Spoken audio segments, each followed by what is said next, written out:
Hello guys, what's going on? I'm Mechanic Bride. I made this video for F150 Ecoboost owner.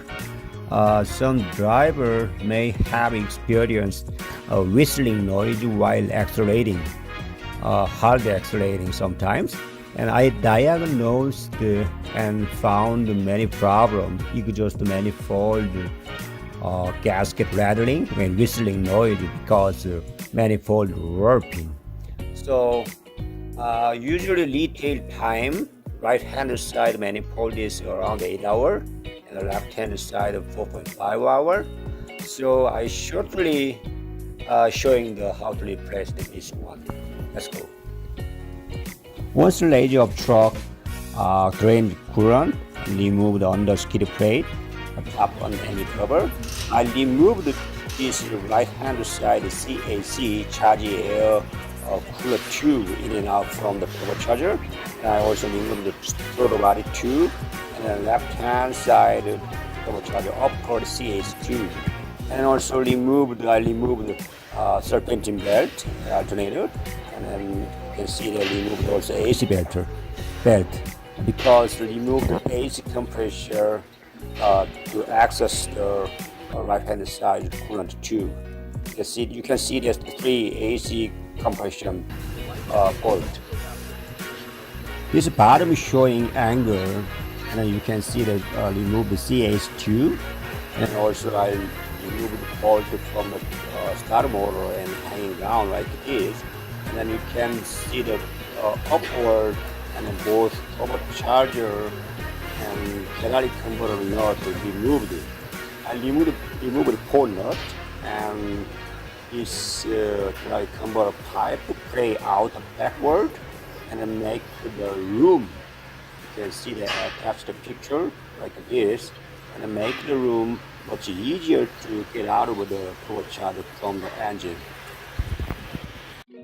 Now it's time to remove the turbocharger assembly, and I first remove the coolant supply connector, and then next access the 3 turbocharger bolts.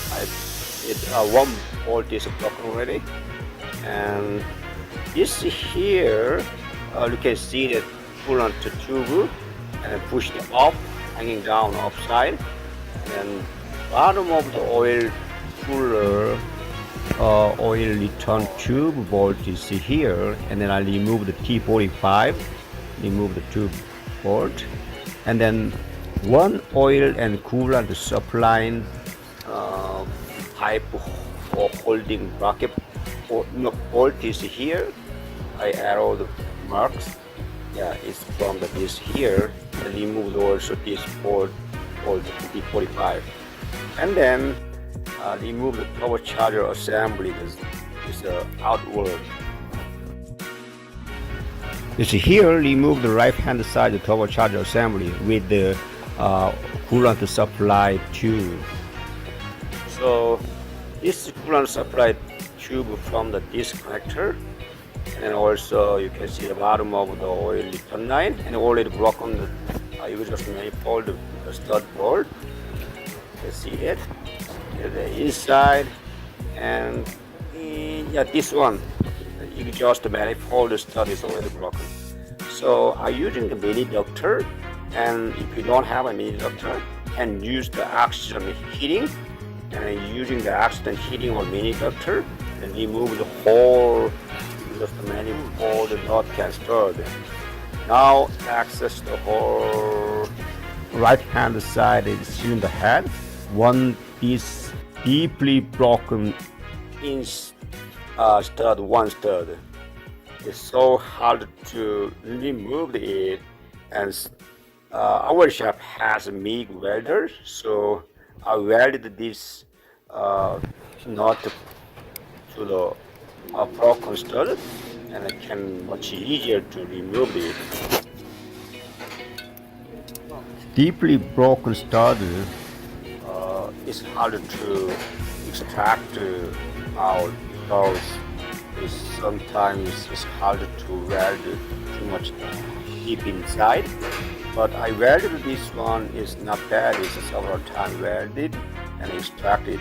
Because we have a big welder like this.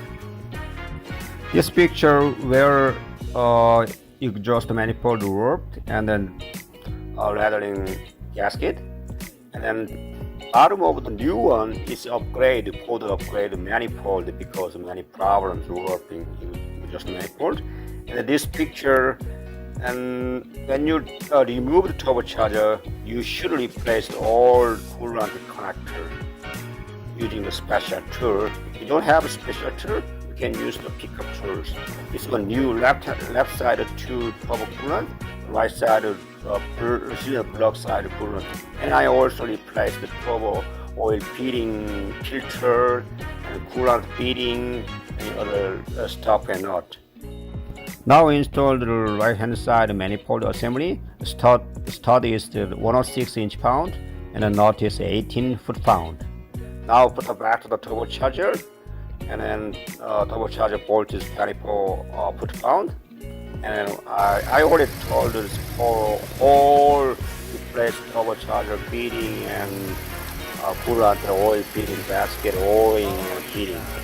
So running is fine, everything making sure there's no leaking coolant oil from the turbocharger, and then nothing anymore, obviously noisy. Thank you for watching.